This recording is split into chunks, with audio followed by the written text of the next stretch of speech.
செய்தியை கேட்கும்படியாய் ஜெபித்து ஆயத்தப்படுவோம். ஆழ்கடலில் என் படகு அலைகளினாய் அசையும் போது ஆத்ம நண்பன் இயேசு உண்டு சேர்ந்திடுவேன். அவர் சமூகம் திருக்கரத்தாய் தாங்கி என்னை திருச்சித்தம் போல் நடத்திடுவே.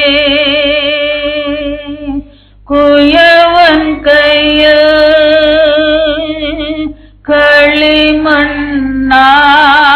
களிமண்ணான் அனுதினமோ வணைந்திடுமே. பேசுமடியார் கேட்கிறோம் இயேசு கிறிஸ்துவின் பரிசுத்த நாமத்திலே பிதாவே, ஆமென். உட்கார்ந்து கொள்வோம். பேதுரு எழுதின 2ஆம் நிருபம் 1ஆம் அதிகாரம்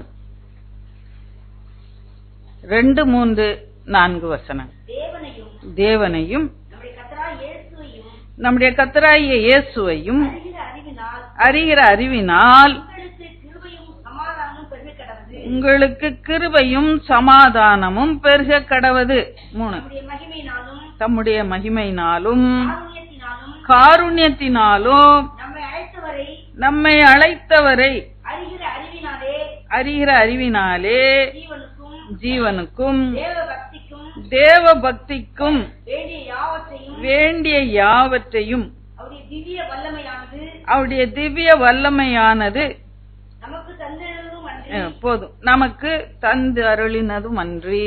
இன்னும் அநேக காரியங்கள் அங்கே சொல்லப்பட்டிருக்கு. அநேக தரம் இந்த காரியங்களை குறித்து நம்ம தியானிச்சிருக்கிறோம். இதே வசனத்தை கூட குறித்து தியானித்து இருக்கிறோம். மறுபடியுமாக ஆவியான நம்மோட இந்த வசனங்களோட பேசிக்கொண்டே இருக்கிறார். வசனம் தெளிவாய் சொல்லுகிறது. பேதுரு தன்னுடைய நிருபத்தில் எழுதும்போது சொல்லுகிறார், தேவனையும் நம்முடைய கர்த்தராகிய இயேசுவையும் அறிகிற அறிவினால் உங்களுக்கு கிருபையும் சமாதானம் பெருக கடவது. நம்மை ஆசீர்வதிக்கிறார். நம்முடைய வாழ்க்கையில முக்கியமான ஆசீர்வாதம் என்னது? தேவனுடைய கிருபையும் சமாதானமும் பெருக வேண்டும். ஒரு வியாபாரி கொஞ்சம் வச்சிருப்பாரு, போதும் அன்னைய முடிஞ்சிட்டு எல்லாம் நிறைய 10,000 ரூபாய் வந்துட்டு அப்படின்னு வியாபாரத்தை நிறுத்திடுவாங்களா? அந்த எப்படியா பெருக்கணும் அப்படின்னு அடுத்த வருஷம் 20,000 எப்படியாவது பெருக்கிறணும் லாபத்தை அப்படின்னு சொல்லி முயற்சி செய்து கொண்டே இருப்பாங்க. உலகப்புறமான ஒரு மனுஷன் அப்படியாவது செய்வான் என்றால், ஆவிக்குரிய பிள்ளைகளை நாம் எவ்வளவு அதிகமாக ஆண்டவருடைய கிருபையை அதிகமா பெற்றுக்கொள்ள வேண்டும். எனக்கு கிருபை இருக்கு, எனக்கு சமாதானம் இருக்குன்னு சொல்லலாம். நீங்க அந்த அளவிலே நின்று விட முடியாது. அதை பெருக்கி கொள்ள வேண்டும். ஹல்லேலூயா. இன்னுமாய் பெற்றுக்கொள்ள வேண்டும். ஹல்லேலூயா. கிருபையும் சமாதானத்தையும் இன்னுமாய் பெருக்கி கொள்ள வேண்டியது அவசியமாக இருக்கிறது. அது எப்படி பெருகும் என்று சொல்லி அங்கே வசனம் தெளிவாய் சொல்லுகிறது. நம்ம தேவனையும் நம்முடைய கர்த்தராய் நம்முடைய கர்த்தர்னு உரிமையோடு சொல்றேன். நான் அடிக்கடி நினைப்பேன், எனக்கு கூட இருந்தார்ல, பின்னாலே ஓடுவார், துடு துடுன்னு பேசுவாரு. அதனால உரிமையா நம்முடைய என்று சொல்லி அவரால் சொல்ல முடிகிறது. நம்முடைய கர்த்தராய் இயேசுவையும் அறிகிற அறிவினால் உங்களுக்கு கிருபையும் சமாதானம் பெருக கடவது. கர்த்தரை அறிந்து கொள்ளும் போது நம்முடைய வாழ்க்கையில கிருபையும் சமாதானமும் பெருகும். ஹல்லேலூயா. யாருக்காவது சந்தேகம் இருக்குதா? யாருக்காவது சந்தேகம் இருக்கா? நம்ம கிருபை எப்படி பெருகணும்? ஸ்தோத்திரத்தினாலே பெருகும் கிருபை. அது ஒரு பக்கம் இருக்கட்டும். இப்ப கர்த்தரை நான் இன்னும் அறிய என் வாழ்க்கையில கிருபையும் சமாதானமும் பெருகிக் கொண்டே இருக்கும். கர்த்தரை நான் எப்படி அறிந்து கொள்வேன்? நான் வேதத்தை வாசிக்கும் போது கர்த்தர் எப்படிப்பட்டவர் என்று அறிந்து கொள்வேன். நான் வேதத்தோடு செலவிடும் போது நேரத்தை, அல்ல முழங்கால நான் ஜெபத்துல ஆண்டவரை தேடும் போது நான் அவர் எப்படிப்பட்டவர் என்று சொல்லி நான் அறிந்து கொள்வேன். அப்ப தினந்தோறும் வேதம் வாசித்து ஜெபிக்கணும். காரியத்தின் கடைத்தொகையை பார்ப்போமாக என்று சொல்லி பிரசங்கி சொல்லுகிறான். நான் கடைசியா அப்படிதான் சுழிச்சு அதுலதான் முடிப்பேன். வேதம், ஜெபம், இதை தவிர வேற மந்திரமே கிடையாது இந்த உலகத்துல. இல்லையா? ஜெபிக்கிறவங்களுக்கு சமாதானம், வேதத்தை வாசிக்கிறவங்களுக்கு மிகுந்த சமாதானம். சங்கீதம் 119 165 அப்படியா சொல்லுகிறது, உங்களுடைய வேதத்தை நேசிக்கிறவர்களுக்கு மிகுந்த சமாதானம். அதோட நிறுத்தல், அவர்களுக்கு இடரல் இல்லை. அப்ப அப்படியே நம்ம என்ன இன்ஃபர் பண்ணிக்கலாம், இதுல இருந்து என்ன நம்ம காரியத்தை பார்த்து கொள்ளலாம்? வேதத்தை நேசிக்காதவங்களுக்கு என்ன வரும்? வாழ்க்கையில இடரல் வரும். சற்று நம்முடைய வாழ்க்கைகளை ஆராய்ந்து பார்ப்போம். என் வாழ்க்கையில நான் எவ்வளவா வேதத்தை நேசிக்கிறேன். ஒரு சகோதரி பல ஆண்டுகள் முன்னா கேட்டாங்க, நீங்க எப்படி பிரசங்கம் பண்றீங்க, எப்படி நேசிக்கிற இந்த வேதத்தை அப்படின்னு கேட்டாங்க.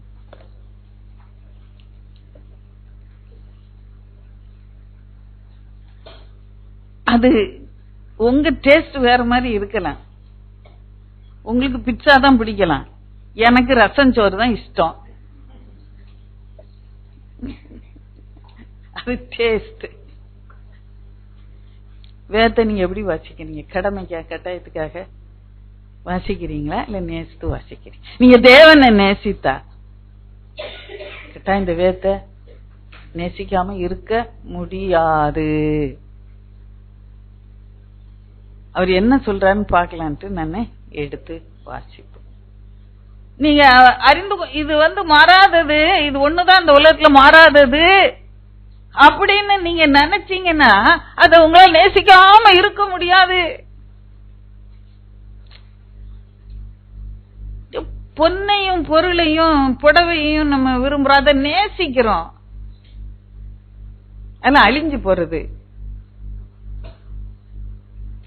இது அழியாதது தேவனுடைய வார்த்தை, சத்தியம் நினைக்கும் போது அப்ப உங்க அன்பு, ஆசை எல்லாத்தையும் இந்த வேதத்து மேல வச்சு, இது ஒண்ணுதான் இந்த உலகத்துல அழியாதது அப்படிங்கும் போது உங்களால் வேதத்தை நேசிக்க முடியும் நிச்சயமா என்று சொல்லி நினைக்கிறேன். வேதத்தை நேசிக்க நான் உங்களுக்கு கத்துக் கொடுக்கிறேன். எப்படி ஒரு சகோதரி கேட்டாங்க இல்லையா, அன்னைக்கு நான் என்ன உத்தரவு சொன்னேன்னு மறந்துடுச்சு. அப்படி கேட்ட கேள்வி மட்டும் மனசுல இருக்கு. இவ்வளவு தெளிவா நான் உத்தரவு சொன்னேன்னா என்ன சொன்னேன்னு மறந்துட்டு இப்ப நான் சொல்லுகிறேன் தேவனுடைய சமூகத்துல. இது ஒண்ணுதான் மாறாது இந்த உலகத்துல, கடைசி வரைக்கும் என்னோட இருக்கும். மனுஷனுடைய அன்பெல்லாம் மாறிடும். இது ஒண்ணும் மாறாததுன்னு சொல்லி நீங்க நினைக்கும் போது அதை நீங்க விட்டே கொடுக்க மாட்டீங்க. ஒரு அம்மா அந்த சிங்கப்பூர்ல போகும்போது ஒரு பயங்கரமான ஒரு கார் விபத்து, அதுல தூக்கி எரியப்பட்டார்கள் அந்த பாட்டிமா. அந்த குழந்தைய என்ன பண்ணுச்சு, இப்படி வச்சிருந்துச்சு மடியில. அது தூக்கி எரியப்பட்டப்போ வெளியே வீசி எரியப்பட்டாங்க அந்த அம்மா. அந்த அம்மா மரித்து போனாங்க. அப்படி போய் தூக்கும் போது அந்த குழந்தைய அணைச்சதை விடவே இல்லை அந்த அம்மா. அந்த குழந்தைய உயிரோட மீட்டு எடுத்தாங்க. அப்ப அந்த குழந்தைய எவ்வளவு நேசிச்சிருக்கோம் அந்த அம்மா.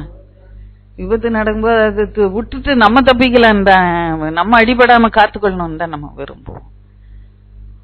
அப்படியாக ஒரு பாசம் இருந்ததுனால கடைசி வரைக்கும் மூச்சு போயிட்டு, ஆனாலும் அந்த பிள்ளைய விடல. அப்படி பிடிச்ச பிடி அப்படியே இருக்க மாதிரியா இருந்துச்சுன்னு சொல்லுவார்கள். நெசமா நடந்தது. அப்ப வேதத்தை உங்களால நிச்சயமாக நேசிக்க முடியும். பாருங்க, இன்னும் அந்த 2ஆம் வசனத்தை நம்ம கொஞ்சம் ஒரு சில காரியங்களை கற்றுக்கொண்டோம். 3ஆம் வசனத்தை பார்க்கும்போது சில காரியங்களை நான் சொல்லிட்டு நான் கடந்து போக விரும்புகிறேன். 3ஆம் வசனம் சொல்லுது, தம்முடைய மகிமையினாலும் காருண்யத்தினாலும் நம்மை அழைத்தவரை அறிகிற அறிவு என்று சொல்லி அங்கே சொல்லப்பட்டு இருக்கிறது. எப்படி நம்ம அழைச்சாராம்? மகிமையினாலும் காருண்யத்தினாலும் நம்மை அழைத்து. மகிமை காருண்யம் என்று சொல்லும் போது அது மாறாத கர்த்தருடைய அன்பை குறிக்கிறதாக இருக்கிறது. அப்ப அவருடைய மாறாத அன்புனால நம்மள அழைச்சாரு. அவரை அறிகிற அறிவினாலே, இப்ப அவர் அறிகிற அறிவு என்று சொல்லிதான் தியானித்து கொண்டு இருக்கிறோம். கிருபையும் சமாதானம் அவர் அறிந்து கொள்ளும் போது கிருபையும் சமாதானமும் நமக்கு உண்டு. இங்க சொல்லப்பட்டிருக்கு, அவரை அறியும் போது, அவரை அறிகிற அறிவினாலே நமக்கு என்ன கிடைக்குதான்? ஜீவனுக்கும் தேவ பக்தியும் வேண்டிய யாவற்றையும் நமக்கு கொடுக்கிறார். ஜீவன் அந்த உலகத்துக்குரிய காரியங்களை குறிக்குது, தேவ பக்தி ஆவிக்குரிய காரியங்களை குறிக்குது. விளங்குதா? விளங்காத மாதிரி இருக்கிறீங்க. விளங்குதா எல்லாருக்கும்? அல்ல ரொம்ப தேவையில்லாத காரியங்களை பேசுறேன்னு நினைக்கிறீங்களோ? இல்லையே, விளங்குதா? புரியுதா? அப்போ தம்முடைய மகிமையினாலும் காரியத்தினாலும் நம்மை அழைத்தவரை அறிகிற அறிவினாலே, அவர் அறிந்து கொள்ளும் போது அங்க சமாதான கிருபை கிடைக்குது. அது மாத்திரம் இல்ல, ஜீவனுக்கு வேண்டிய உலகத்துடைய காரியங்கள் எல்லாம் அவர் அறிந்து கொள்ளும் போது நமக்கு கிடைக்குது என்று வேதம் தெளிவாய் சொல்லுகிறது. வேதம் போய் சொல்லுமா? தேவ பக்திக்கு வேண்டியதுதான் என் கர்த்தர் நமக்கு கொடுக்கணும்.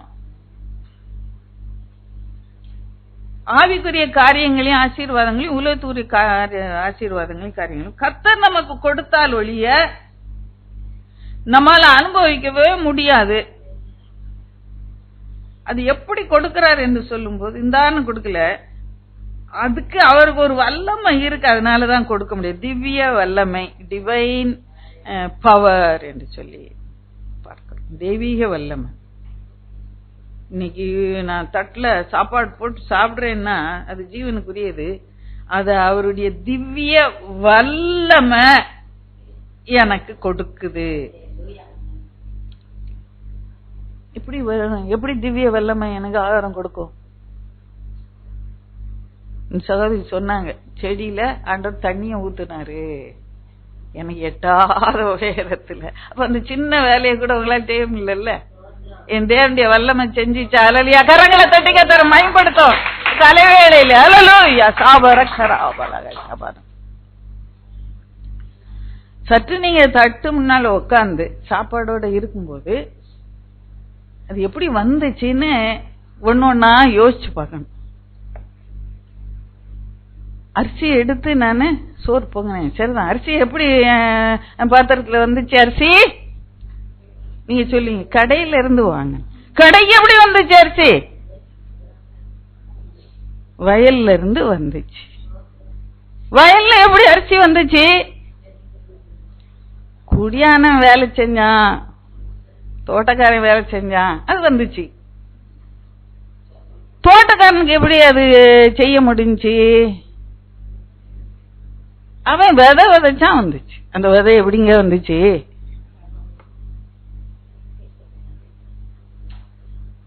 அது என் தேவன் விளைய செய்தார்.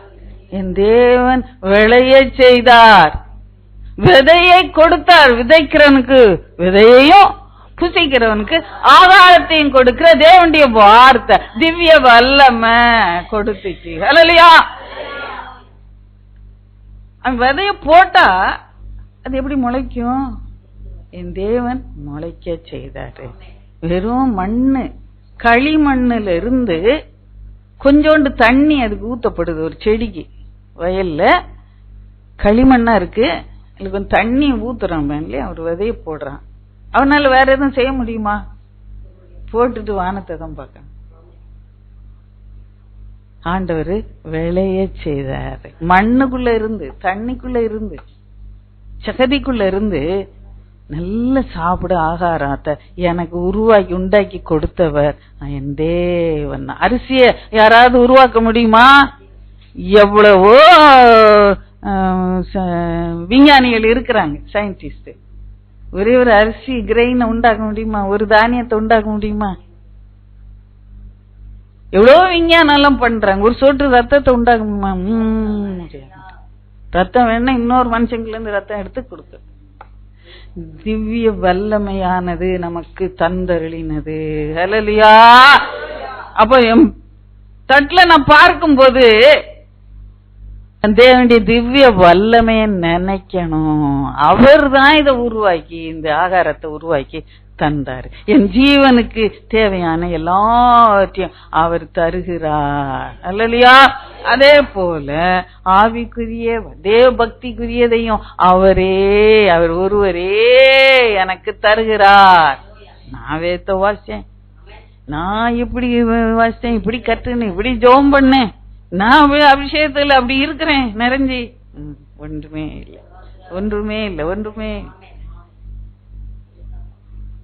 ஏன் அப்படி பண்ணுறாருன்னா, அவர் தம்முடைய அன்பினாலே, மகிமையினாலே, தம்முடைய காருண்யத்தினாலே என்னை அழைத்து இருக்கிறார். அதை நீங்க உணர்ந்து கொள்ளும்போது உங்களால அவருக்கு நன்றி சொல்லாம இருக்கவே முடியாது. அல்லையா? உண்மையில முறுமுறுக்க கூடாது யாரும். எனக்கு இது இல்ல, அது இல்லை, என் ஜெபத்து கேட்கல. அப்படி திவ்ய வல்லமைக்காக நீங்க நன்றி சொல்லுங்க.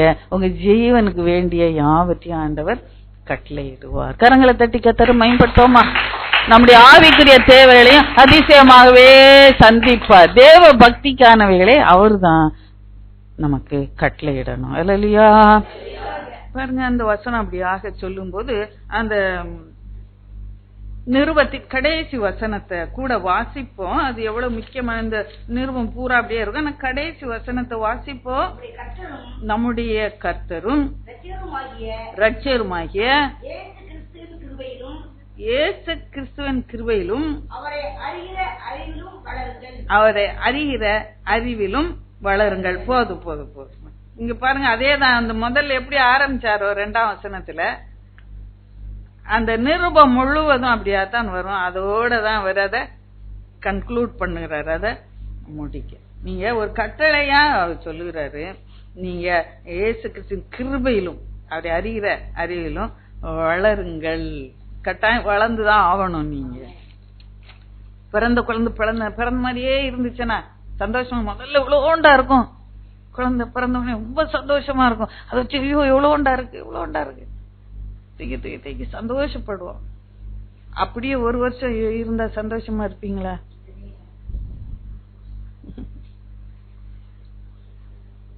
கேட்பாங்க, ஊர்ல இருந்து கேட்பாங்க இல்லையா, பாட்டிமா போன் பண்ணிக்க, பாக்குதா நல்லா முகம் பார்த்து சிரிக்குதா கேட்பாங்கல்ல. ஒரு மாசத்துல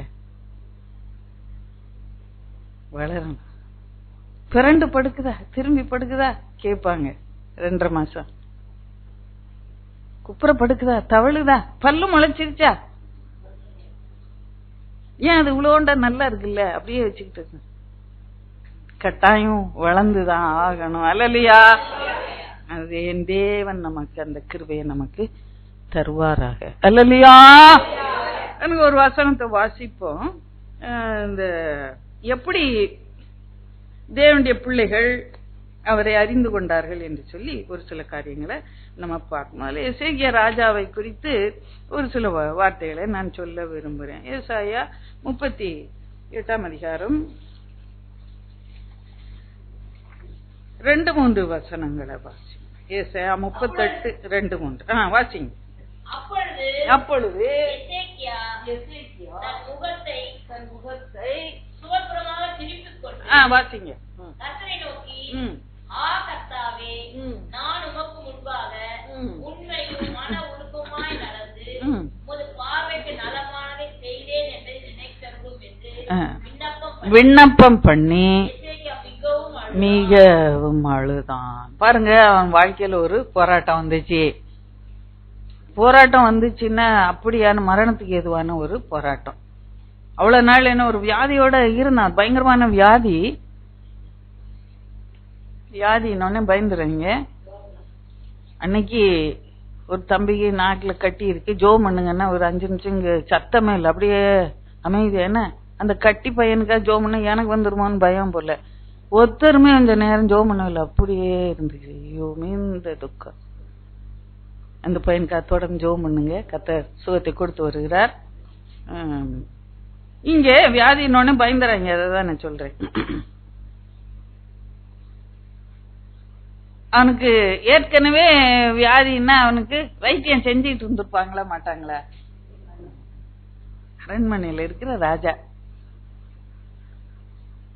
வைத்தியர் அவங்க ட்ரீட்மெண்ட் கொடுத்துக்கிட்டு தான் இருந்திருப்பாங்க. அப்ப கொஞ்சம் ட்ரீட்மெண்ட் ஒரு இதுக்கு எடுக்கிறோம்னு சொன்னா நமக்கு மனசுல நான் பிழைச்சுக்கிடுவேன் அப்படின்னு ஒரு எண்ணம் இருக்குமா இருக்காதா?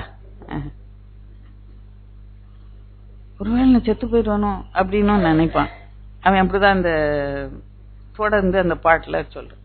அப்படியே இருக்கிற கட்டத்துல கர்த்தருடைய வார்த்தை தெளிவா வருது, நீ பிழைக்க மாட்டி, மரித்து போவி. அதுக்கப்புறம் வைத்தியனை கூப்பிட்டான இல்லையா, கைக்கு மிஞ்சி போயிடுச்சு. அவன் உடனே என்ன பண்ணுகிறான், சோறு பக்கமா வேண்டாம் எனக்கு ஒண்ணு வேண்டாம், வைத்தியனும் வேண்டாம்,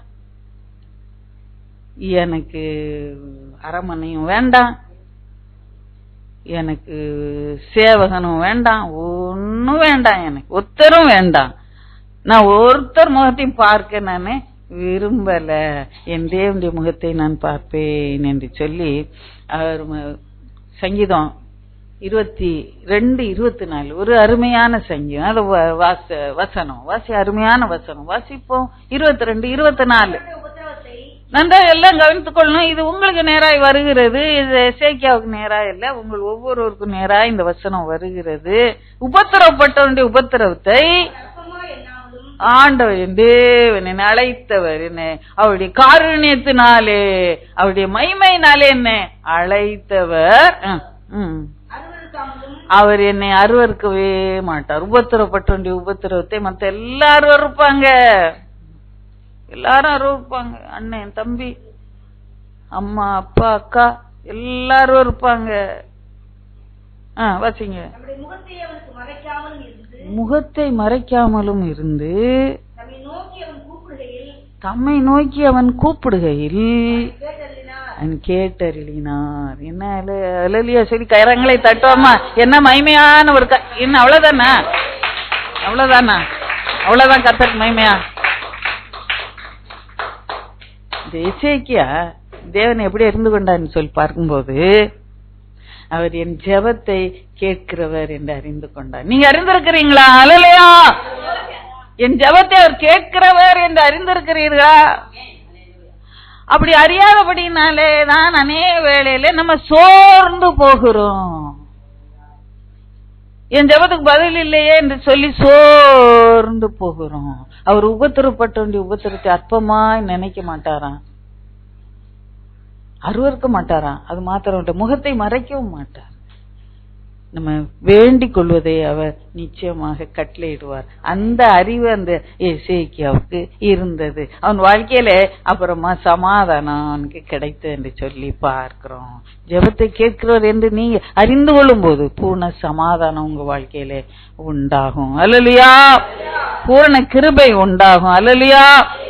கர்த்தர் நோக்கி நான் கேட்டேன், நான் சோர்ந்து போவேன், சோர்ந்து போகாம ஜெபம் பண்ணுங்க அப்படின்னு ஆண்டவர் சொல்லுகிறார். 18 லூக்கா 18:1 சோர்ந்து போறாம எப்போதும் ஜெபம் பண்ணுங்கன்னு சொல்லுகிறாரு.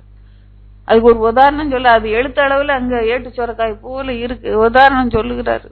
ஒரு ஸ்திரீ என்ன பண்ணா, அந்த நியாயாதிபதிகிட்ட போய் தினந்தோறும் அலட்டிக்கிட்டே இருந்தாலும், இன்னைக்கு எனக்கு நியாயம் செய்ய, இன்னைக்கு நியாயம் செய்ய, சத்துருவுக்கும் எனக்கும் விரோதமா இருக்கிற இந்த வழக்கிலே நியாயம் செய் அப்படின்னு அலட்டிக்கிட்டே இருந்தாலும், அவன் அநீதி உள்ளவன், பொல்லாதவன், கர்த்தருக்கு பயப்படாதவன், மனுஷனுக்கும் பயப்படாதவன்.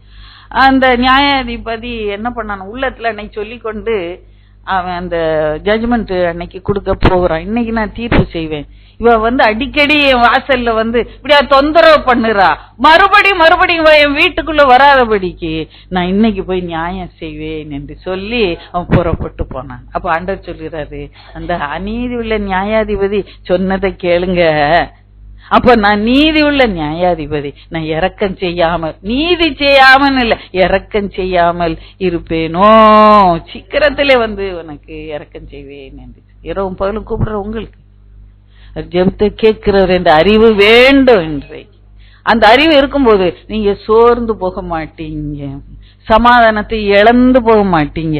சமாதானம் என் ஜெபத்துக்கு பதில் வந்துட்டு இருக்கு, கொடுத்துருவாரு, இன்னைக்கு கொடுத்துருவாரு.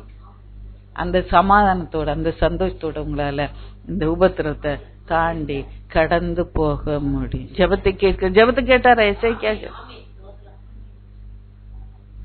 ஆண்டவருக்கு நேரா முகத்தை நேராக்கினான் என்று சொல்லி பார்க்க, தனக்கும் ஆண்டவருக்கு நடுவில் எதையும் வைத்துக் கொள்ளல. ஆண்டவருக்கு நடுவுல நமக்கு நடுவில் எதையாவது வைத்துக் கொண்டிருப்போம்னா அந்த ஜெபம் கேட்கப்படாது. எதையாவது சுய சித்தம் ஒரு வேளை நான் சொல்றேன். இப்ப இங்க ஒரு விளக்கு இருக்கு, நீங்க இங்க இருக்கிறீங்க, நடுவுல ஒரு திரை கிடக்கு. அப்ப என்ன பண்ணும்? விளக்கு உங்க மேல வீசுமா? வெளிச்சம் வீசாது.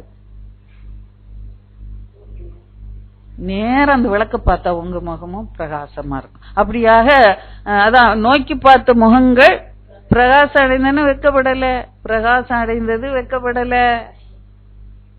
அப்ப நான் நேரா பார்க்கணும்ல அவர. நடுவுல சுயசித்தம் இப்படிதான் நடக்கணும்னு கேட்டுக்கொண்டிருப்போம் பிடிவாதமா. அப்போ அப்படி நடக்காது. ஆண்டவர் நிறுத்தி வச்சிருப்பாரு. இல்ல இப்படிதான் அது நடக்கணும்னா அதுதான் தீர்மானம் என்று வச்சிருப்பாரு. வைப்பார மாட்டார? வைக்கலாமா வேண்டாமா? அவரு வைக்கலாம். அநேருக்கு இஷ்டமே இல்ல சொல்ல. அது எப்படி நான் அப்படி சொல்லுவேன்? நான் நினைக்கிற அப்புறம் இருட்டுக்குள்ளேயே உட்கார்ந்துறப்ப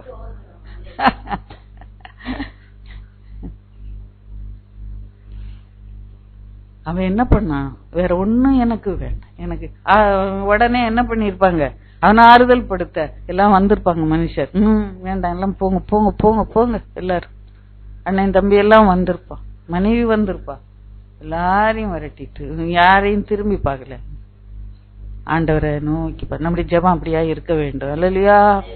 எந்த காரியத்தையும் குறுக்கே வைத்துக்கொள்ள, சுய சித்தத்தை வைத்துக் கொள்ளாதபடி ஆண்டவருடைய முகத்தை நோக்கி பார்க்கணும். அப்ப ஜெபத்துக்கு நிச்சயமாக பதில் கிடைக்கும். ஜெபத்தை கேட்கிறவர் என்று நான் அறிந்து கொள்ளும் போது என் வாழ்க்கையில பூர்ண சமாதானம்.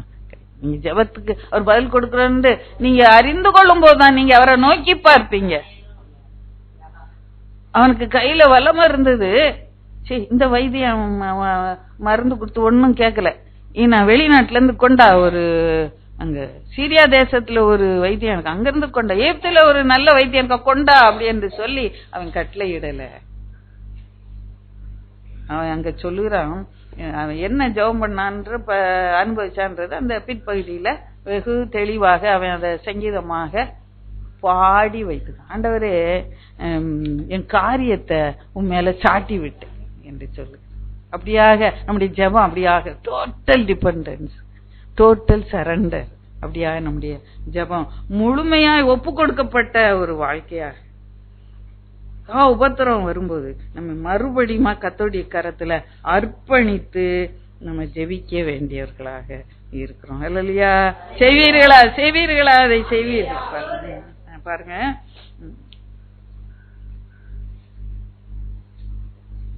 14ஆம் வசனத்தில் கடைசி பகுதியில் கர்த்தாவே ஒடுங்கி போகிறேன், என் காரியத்தை மேற்போட்டுக் கொள்ளும் என்று. என் காரியத்தை மேல போட்டுக்கங்க, உங்க மேல போட்டுக்கங்க, உங்க தோல்ல போட்டுக்கங்க. சின்ன குழந்தைய தோல்ல ஆண்டவர் போட்டு போறல அந்த மாதிரி என் காரியத்தை என்ன பண்ணுங்க, நீங்க உங்க மேல போட்டுக்கங்க. என்னால முடியாது, சுமக்க முடியாது என்று சொல்லி கர்த்தரை முழுவதுமாய் இன்றிலிருந்து நம்ம ஜெப வாழ்க்கையில ஒரு மாறுதல் உண்டாக வேண்டும். ஹல்லேலூயா. ஜெபிக்க ஆரம்பிக்கும்போது சொல்லுங்க, ஆண்டவரே நீ ஜெபத்தை கேட்கிறவர் என்று சொல்லுங்க. ஹல்லேலூயா. அந்த அறிவே உங்களுக்கு ஒரு சந்தோஷத்தை கொடுக்கும். நீ உபத்திரவப்பட்ட வேண்டிய உபத்திரத்தை நீ அற்பமா நினைக்கிறவள் அல்ல, என்னை அருவருக்கிறவர் அல்ல,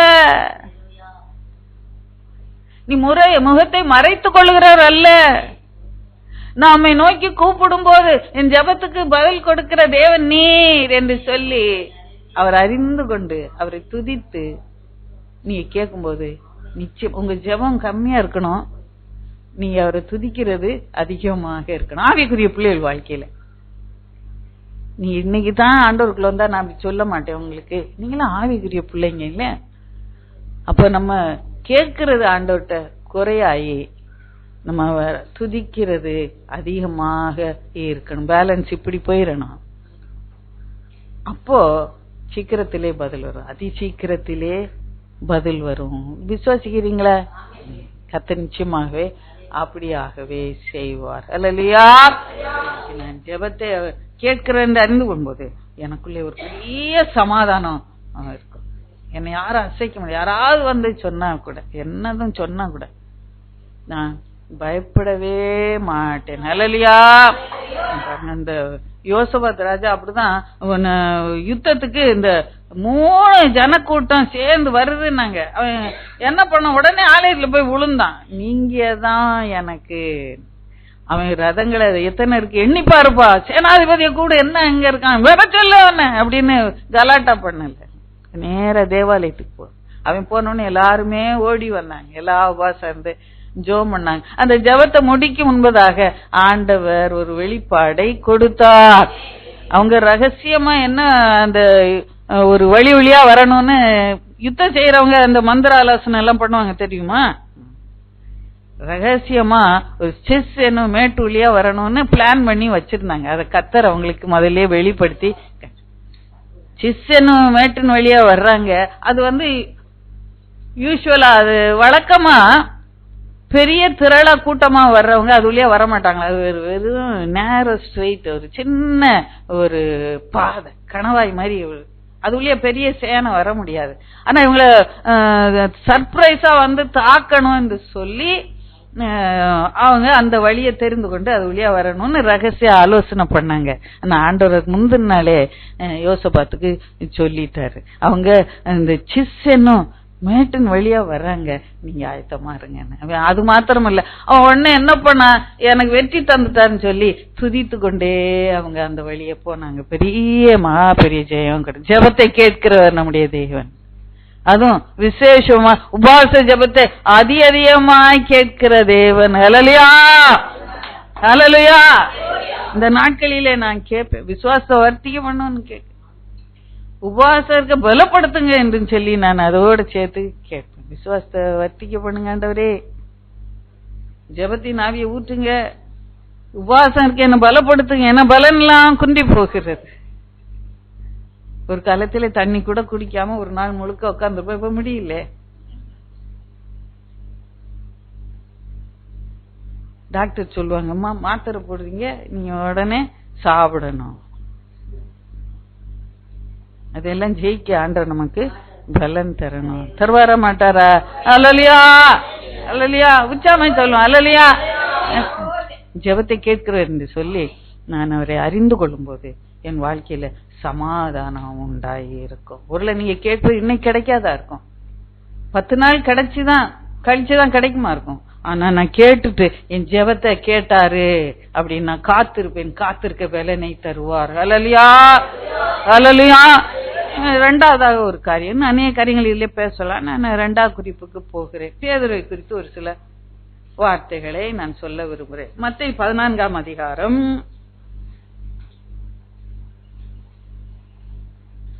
14:30.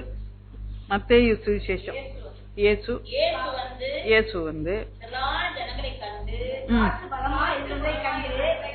காற்று பலமாய் இருக்கிறதை கண்டு பயந்து அமிழ்ந்து போகையில், ஆண்டவரே ஆண்டவரே என்னை ரட்சியும் என்று கூப்பிட்டான் என்று சொல்லி பாருங்க. இங்க உபவாசம் இருக்க ஆலயத்துக்கு ஓடலாம் நேரம் இல்லை, ரொம்ப ஒரு நெருக்கமான ஒரு சூழ்நிலை இல்லையா, நெருக்கமான சூழ்நிலை. ஆசைப்பட்டான். பழமொழி ஒண்ணு சொல்லுவாங்க, நான் சொல்ல விரும்பல. ஆசைப்பட்டான்னா அவனால நடக்க முடியல. உங்களுக்கு தெரிஞ்ச பகுதி நான் அப்படியே சொல்லிட்டே போறேன். ஏன்னா ஒரு சில தெரியாத மாதிரி அப்படியே முழிக்கிறீங்க, அதனால என்னன்னு சொல்லிடுறேன்.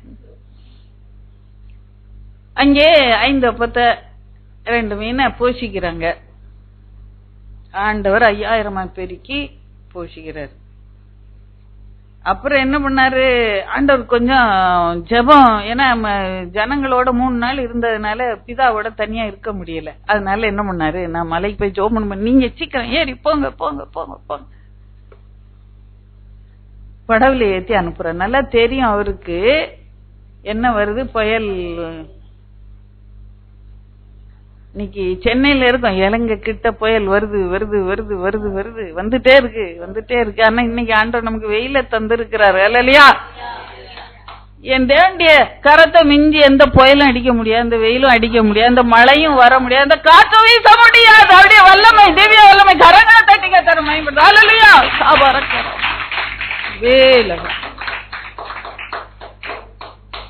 காற்று பலமாய் அடித்து. கரெக்டா எந்த இடத்துக்கு வரணுமோ அந்த இடத்துக்கு வந்து நிப்பாரு. ஆனா ஜெபத்தையும் விட்டு கொடுக்க மாட்டாரு. பிதாவோட தனிமையாய் செலவிடுகிற நேரம், அதான் ஜெபம். நம்ம மத்த எதையும் விட்டு கொடுக்க மாட்டோம். அந்த முழங்கால் நிக்கிற அந்த ஜெப நேரத்தை, பிதாவோட இருக்கிற நேரத்தை மட்டும் விட்டு கொடுத்துருவோம். அங்க பண்ணுவோம், கறி சமைப்போம், கூட்டு சமைப்போம், பிரியாணி பண்ணுவோம், குழம்பு வைப்போம், காப்பி போடுவோம், உபசரிப்போம், குளிச்சு ஜம்மன்னு பட்டெல்லாம் உடுத்திக்கிட்டு வந்துருவோம். ஆனா அந்த ஜெபம் மட்டும் விட்டு கொடுத்துருவோம், வேற ஒன்னும் விட்டு கொடுக்க மாட்டோம்.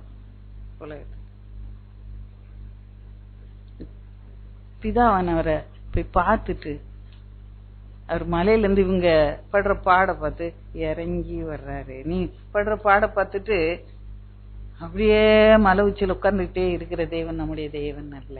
அல்லையா? கடந்து வந்து உன்னை தப்பு வைக்கிற தேவன் அல்லையா? அவரு எப்படி வர்றாரு? அவருக்கு எல்லா படமும் போயிட்டு நடு இரவு, யாரும் மனுஷ சஞ்சாரமே இல்லாத வனாந்தரம், அங்க ஒரு கடற்கரை, அங்க இருந்து அந்த சீஷருக்கு தம்ம நேசிக்கிற பிள்ளைகளுக்கு உதவி செய்யும்படியாய் நடந்து வருகிறார். எங்க வேற வழியே இல்ல, குதிரை கழுதை இல்லையா ஏறி வரலான்னு ஒண்ணும் முடியல. இன்னைக்கு மாதிரி செல்போன் அடிச்சு நான் வந்துகிட்டு இருக்கேன் பயப்படாதீங்கன்னு சொல்லவும் வழி இல்ல. சரி வேகமா நடப்போம் என்று சொல்லி வேற வழி இல்ல, தண்ணி மேல அப்படியே நடந்து வருகிறார். கரங்களை தட்டிக்க தரமாயிரம். நீங்க இதை அறிந்திருந்தீர்கள் என்றால் உங்க வாழ்க்கையிலே கிருபை பெருகும், சமாதானம் உண்டாகும். நான் படுகிற பாட்டை பார்த்துக்கிட்டு உபத்திரவத்தில் அவர் என்னை தனியாய் விடுவதில்லை, இந்த அறிவு உங்களுக்கு இருக்கும்போது உங்க வாழ்க்கையில படைய நெருங்கி வர்றாரு. ஆவேசம் என்று அலறுகிறார். இயற்கை தான். ஒரு வழி தூரம் ரோட்ல வந்துட்டு இருந்தாங்கன்னா, ஏதோ ரோட்ல யாரோ நடந்து போறாங்க அப்படின்னு நான் நினைச்சிருப்பேன். தண்ணிக்குள்ள நடந்து கொந்தளிக்கிற கடல் மேல நடந்து யாரோ வர்றாங்க. ஆவேசம் அலறுகிறார். இயற்கை தான். எனக்கு நான் ஹார்ட் அட்டாக்கே வந்திருக்கும்.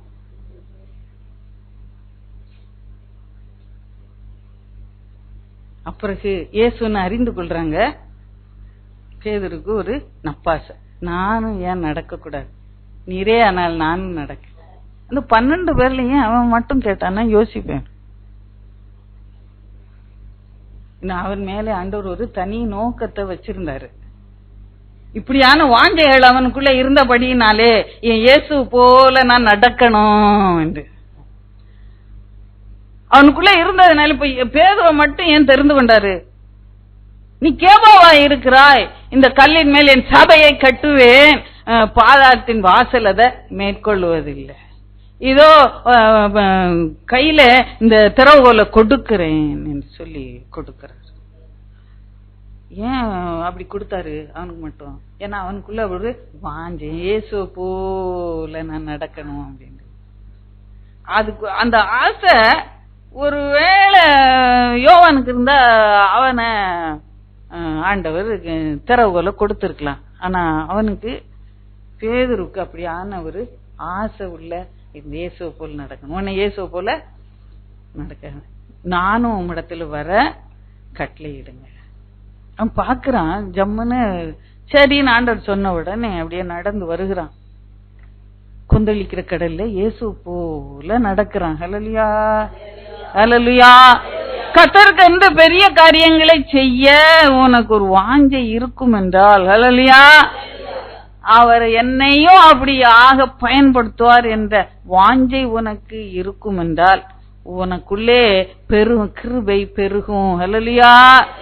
அந்த பேதுருக்கு எப்படி அந்த கிருபை பெருகிச்சு, இயேசுவை போல அவன் நடந்து தண்ணியில போனான் என்று சொல்லும்போது அந்த கிருபை எப்படி கிடைச்சது? நான் இயேசுவை போல வாழணும், என்னை கொண்டு பெரிய காரியங்களை அவர் செய்ய வேண்டும் என்று சொல்லி அவன் வாஞ்சையோட இருக்கும். இதுதான் நம்ம தெய்வீக வாஞ்சை என்று சொல்லி நான் பல ஆண்டுகள் முன்பாக நான் பேசி இருக்கிறேன். நம்முடைய ஆசையெல்லாம் எப்படி இருக்கணும், பூமிக்குரியவர்கள் எல்லாம் மேலானவர்களை நாடுங்கள் என்று சொல்லி நம்ம இரவு தியானத்துல தியானிக்கிறோம். நீங்க எத்தனை பேர் அதை தியானிக்கிறீங்களோ தெரியல. நீங்க பழைய புஸ்தகத்தை வாங்கின ஃபர்ஸ்ட் எடிஷன் இந்த பிரேயர் புக்ல வாங்கினவங்கிட்ட அது இருக்காது.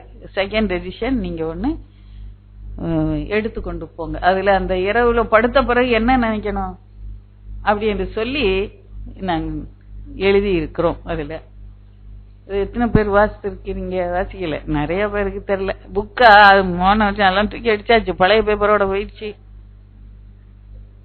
இன்னொன்று அது என்னன்னே தெரியல. சிலர் அப்படியே அப்படியே தனாரிக்கிட்டு அப்படியே இருக்கிறாங்க. எனக்கு அதுதான் உயிர் தானோ நான் சொல்லி ஜெபம் பண்ணுவேன். சிடியில ஒரு ஆட்ட காலையிலே கேட்டுருவேன். அதுக்கு பிறகு ராத்திரி படுக்கும்போது படுத்த உடனே நிம்மதி இருக்காதானே இருக்கு. ஐயோ நான் என்ன செய்வேன், காசுக்கு என்ன பண்ணுவேன், இந்த பிரச்சனைக்கு என்ன பண்ணுவேன், அலறிக்கிட்டு புரண்டுகிட்டு அரண்டுகிட்டு படுத்திருப்பீங்க. தேவனுடைய பிள்ளைகள் அப்படி இருக்கக்கூடாது இல்ல. மேலானவளை நினைத்து கொண்டு எனக்கு ஒரு பிரகாசமான மனக்கண்ணை தாங்க அப்படின்னு கேட்டுக்கிட்டு மேலான வாஞ்சைகள் அப்படியா நமக்குள்ளே இருக்கணும். அது சொல்லிக்கிட்டே தூங்கும்போது பாதி ஜெபம் பண்ணாலே தூக்கம் வந்துடும்ல அண்ணே இருக்கு. பாதி ஜெபம் போறதுக்குள்ள அப்படியே ஆனந்த சயனமா போயிரும். அப்படியே கற்றுக்கொள்ளுங்க. தேவனுடைய சமாதானம் கிருபை உங்க வாழ்க்கையில அதிகமாக பெறும். தண்ணீரிலே நடந்து வரும்போது இயேசுவை போல நடக்கும்போது அவன் ஏன் இயேசு முகத்தை விட்டு பார்வைய விலக்குறான். அவன் கண்ணுல எப்படி அந்த கடல் கொந்தளிக்கிறது தெரிஞ்சிருக்கும். இயேசுவை பார்க்காம வேற எதையோ பார்த்திருக்கான். டிஸ்ட்ராக்ஷன்ஸ். அதான் ஏணில ஒரு அடி வச்சுட்டு விழுந்து டட்டாபாருன்னு காலை இப்படி பண்ணா அவரு எந்திரிச்சிடலாம். 10 படி ஏறினவர் விழுந்தீங்கன்னா தடால்னு விழுவீங்க. யாராவது தூக்கி விடணும் இல்லையா? அதனால ஆவிக்குரிய பிள்ளைகள் மிகுந்த ஜாக்கிரதையோட வாழணும். அல்லேலூயா அல்லேலூயா. கண்ணை இயேசு மேல இருந்து வெளியே எடுக்க கூடாது. உங்க நோக்கம் எல்லாம் அந்த போக்கஸ் இயேசு மேல மாத்திரம், இயேசுக்காக வாழணும். அப்புறம் இதெல்லாம் யாரு பாப்பா? இயேசு பாத்துக்குவார். இயேசு அதெல்லாம் பாத்துக்குவாரு. நான் இயேசுதான் பார்ப்பேன், இயேசு கையவும் பார்ப்பேன், இயேசு காலை பார்ப்பேன். எங்க போகுதோ அங்கே பின்னாலே போவேன். கைய அசைப்பார், இது செய்ய அதை செய்யன்னு கண்ணால ஆலோசனை சொல்லுவார். அதையே பார்த்துக்கிட்டு நான் நடப்பேன். பாருங்க, கண்ணை அவரை விட்டு எடுத்த போதுதான் காற்று அடிக்கிறத அவனால பார்க்க முடிஞ்சது. அப்போ ஒரு காரியம், நல்ல காரியம் செய்தான்.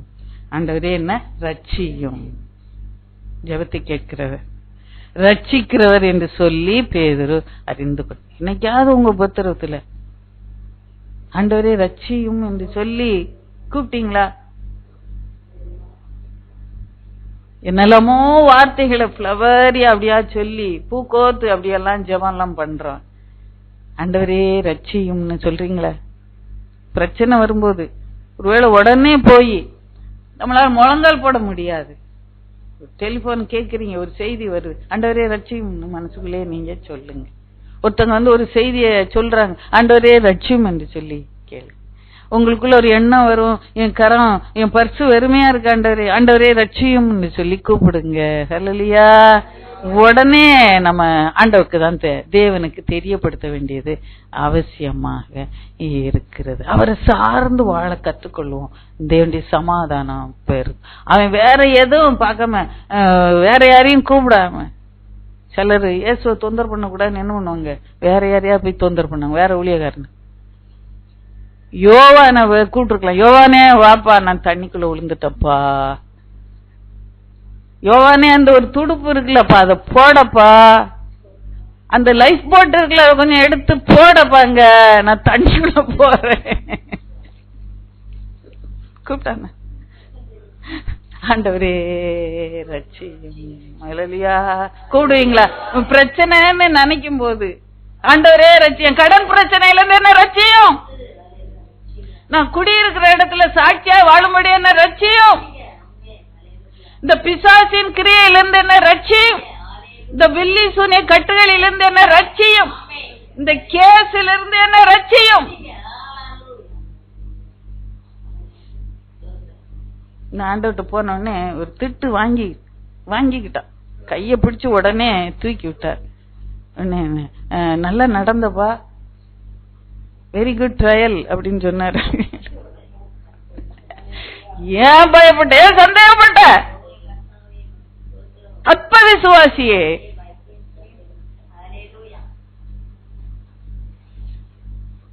ஆண்டவர்கிட்ட போகும்போது நம்ம திருத்துவார், உணர்த்துவார், கடிந்து கொள்வார்.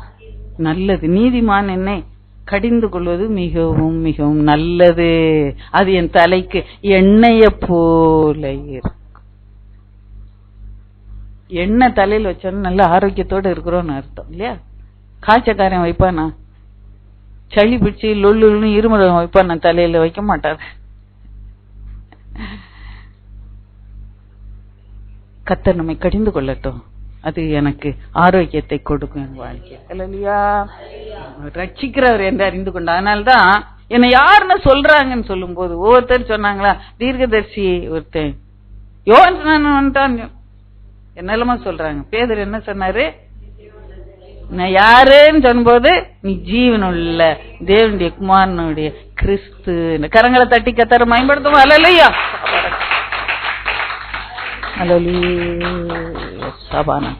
கர்த்தரை அறிந்து கொள்ளும் போது நம்முடைய வாழ்க்கையில விடுதலை, மரணத்துக்கு தப்பு வைக்கப்படுவோம். அல்லேலூயா. அவர் கிருபையானவர் என்னை அழைத்தார். சாதாரண அழைக்கல, நான் நல்லவன் என்ன அழைத்தார். இல்ல,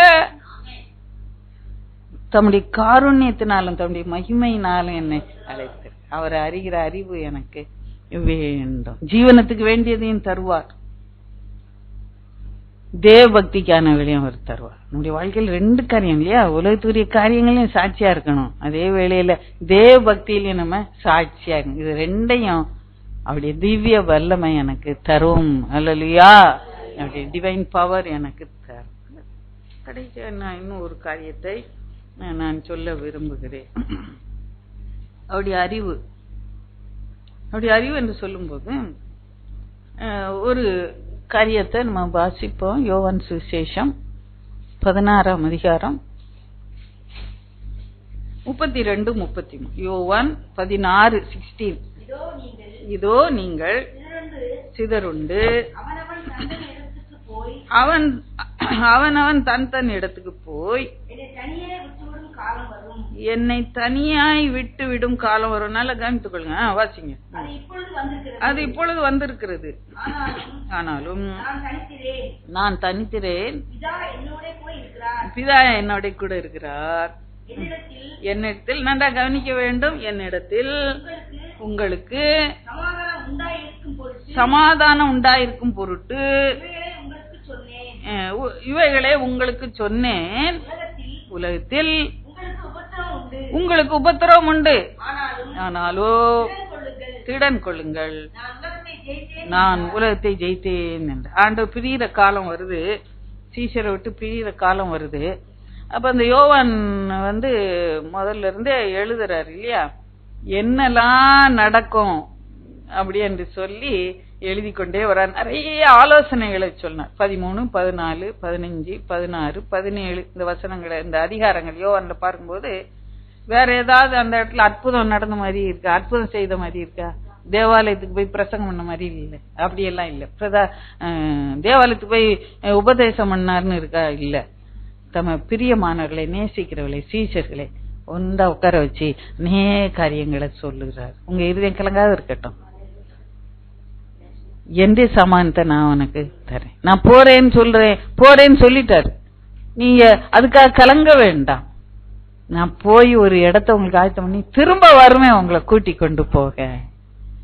அதனால உங்க இருதயம் கலங்காத இருக்கட்டும். நான் போயிட்டேன்னு நீ பயப்படணும், பரிசுத்தாவியானவரை அனுப்புவேன். இன்னும் அநேக காரியங்களை சொல்லுறாரு. அதை நம்மளால கிரகித்துக் கொள்ள முடியும். எல்லாத்தையும் வாசித்தீங்கன்னா தான் தெரியும். முடிந்தா இந்த 13 கடைசில இருந்தே ஆரம்பிச்சிடும் அந்த ஆண்டவர் சொல்லி செய்கிற போதனை.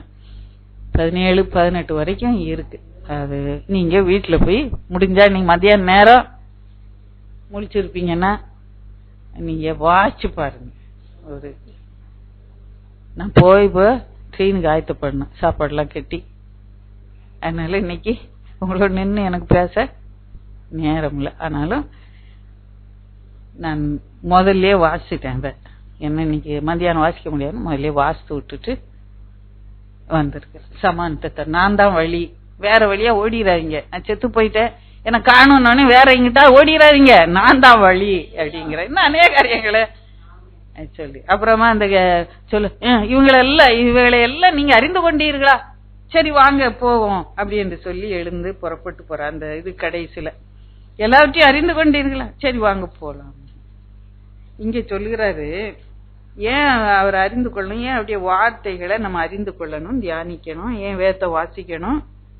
அவர் சொல்லுகிறாரு என்னிடத்தில் உங்களுக்கு சமாதானம் உண்டாயிருக்கும் பொருட்டு இவைகளை உங்களுக்கு சொன்ன. அப்ப ஆண்டோடைய வார்த்தை ஏன் கொடுக்கிற சுத்தி அடிச்சு அந்த சுழி கடைசியில ஆண்டோடைய வார்த்தைக்குள்ள வந்துருச்சு. ஆண்டோடைய வார்த்தைக்குள்ள எப்படி வருதுன்னா, உங்களுக்கு சமாதானம் வேணும்னா இந்த வார்த்தைகளை நான் உங்களுக்கு சொன்னேன், இதை அறிந்து கொள்ளுங்கள் அப்படின்னு சொல்லிட்டு சொல்லுறேன். இந்த உலகத்துல உங்களுக்கு உபத்திரம் உண்டு, அதை அறிந்து கொள்ள வேண்டும். ஆண்டோடைய பிள்ளைகளுக்கு உபத்திரம் உண்டு இந்த உலகத்துல, அதை நீங்க அறிந்து கொள்ளும் போது சமாதானம். இன்னும் இயேசு வந்தா 3 வேளையும் பிரியாணி கொடுப்பாருன்னு நினைச்சோம், இன்னும் இது ஒண்ணுமே நடக்க மாட்டேங்குது. இயேசு வந்தா நல்ல கை நிறைய பணம் 50,000 வந்துடும் மாசம் நினைச்சேன், ஒன்னும் இல்ல 5 பைசா கூட கையில நிக்க மாட்டேங்குது. இன்னும் இந்த இயேசு ஒரே உபத்திரமா இருக்கு. ஆண்டவர் முதல்ல சொன்னார், உலகத்துல உங்களுக்கு உபத்திரமும் உண்டு, சோர்ந்து போவாரு, திடன் கொள்ளுங்க, நான் உலகத்தை ஜெயித்தேன், தரித்திரத்தை நான் ஜெயித்தேன், போராட்டத்தை ஜெயித்தேன், விரோதிகளை நான் ஜெயித்தேன்.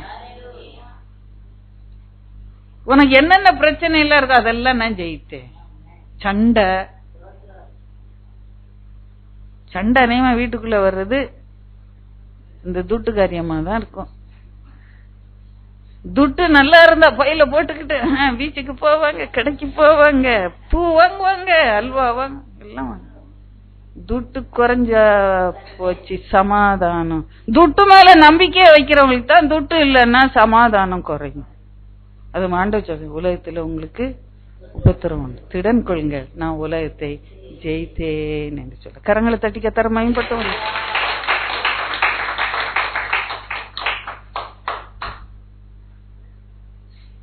இன்னும் ஒரே ஒரு காரியத்தை, ஒரு அற்புதம் நடக்கணும் உங்க வாழ்க்கையில. ஆண்டவர் ரொம்ப விரும்புறாரு. அதனால நான் வேண்டாம் ஆண்டவரேன்னு சொல்ல அதை அப்படி சேர்த்து விட்டாரு இந்த பேப்பர்ல. பேசு இதை குத்து. யோவான் 2ஆம் அதிகாரம். அங்கே ஒரு அற்புதம் நடக்குது. ஒரு திருமண வீட்டுல ரசம் குறைவாய் இருக்கு. அது ஆண்டவர் ஆச்சரிய விதமா திராட்சை ரசத்தை கொடுத்து தம்முடைய நாமத்தை மகிமைப்படுத்த. அது முதலாம் அற்புதம் என்று சொல்லி அங்கே சொல்லப்பட்டு பாருங்க. அந்த மரியாள் இயேசுவை தேடி வந்தா. அவ்வளவு நாளும் ஏதாவது ஒரு அற்புதம் செஞ்சிருந்தாரா? ஒண்ணுமே செய்யல இல்ல. ஆனாலும் ஒரு அற்புதம் செய்ய வல்லவர், ஹி இஸ் த ப்ரொவைடர் என்று சொல்லி அவ அறிந்த. அவர் தான் எப்படியாவது கொடுக்கணும், என் இயேசுதான் இத கொடுப்பாரு அப்படின்னு ஒரு விசுவாசம், அறிவு அவளுக்குள்ள இருந்த. உனக்கு அந்த அறிவு இருக்கா? இவன் தேவையை சந்திக்க, அது உள்ள ஆவிக்குரிய தேவையா இருக்கலாம், ஒரு சரீரத்துக்கு தேவையா இருக்கலாம், அல்ல குடும்பத்துல ஒரு பிரச்சனை, அது அப்டிராக்ட் ஒரு காரியமா, கண்கூடாத ஒரு கணவன் மனைக்கும் சண்டை. அப்ப யாரு சமானத்தை கொடுப்பார்? என் தேவன் தான் சமானத்தை கொடுக்கிற அறிவு வேணும். ஒரு அற்புதம் செய்வார் நிச்சயம் என் வாழ்க்கையை. அப்படிதான் நீங்க தாவீதின் குமார் நீ இறங்கணும்னு கேட்டா ஒரு அற்புதம் நடந்தது இல்லையா?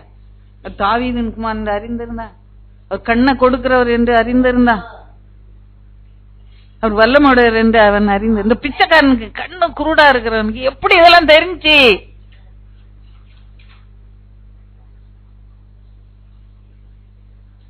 அந்த அறிவு, தேவனை அறிகிற அறிவினால் நீ நிரப்பப்படணும். அவர் அற்புதங்களை செய்கிறவர் என்று நீ அறிந்து கொண்டு இன்று முதல் நீ கேளு. அற்புதத்தை செய்து என் வாழ்க்கையில ஒரு அற்புதத்தை செய்து என் கடனை மாற்றி போடுங்க.